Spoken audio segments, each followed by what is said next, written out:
Почему Хюррем плакала во время прощения с Валиде Султан? Уход Валиде в мир иной стал для всего гарема потрясением, хотя и вполне даже предсказуемым.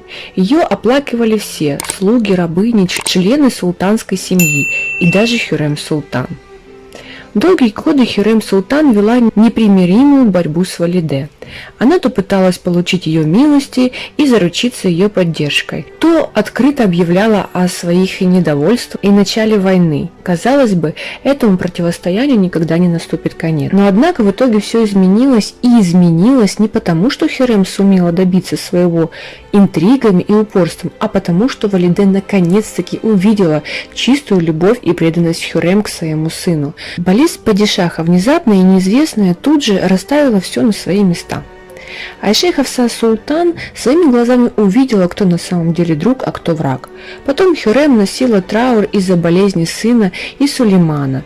Та, которую она считала достойной султаншей, практически в открытую строила планы по захвату трона ее сына и планы на становление Валиде. Хафса поняла, что Хюррем любит султана и жить без него не может.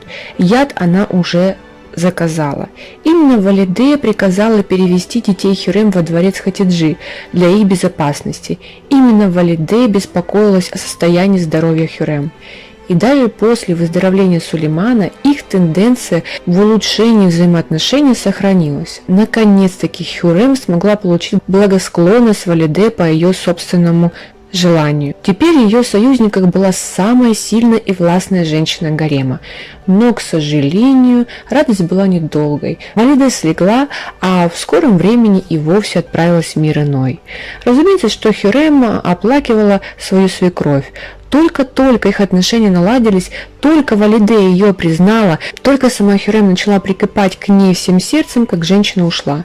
Понимая Хюррем и о том, что вместе с Валиде ушла целая эпоха и семья правящей династии и всей империи. Понимала она и то, что потеряла только что обретенного друга и союзника. Думается мне, что плакала Хюррем и из-за приличия, ведь все плакали, а также из-за того, что осознавала, что теперь ее борьба с Махидевран будет еще ожесточеннее. Но теперь ее детей некому защитить, так как это сделала Валиде в свое время. Расскажите свое мнение в комментариях, что вы думаете по этому поводу.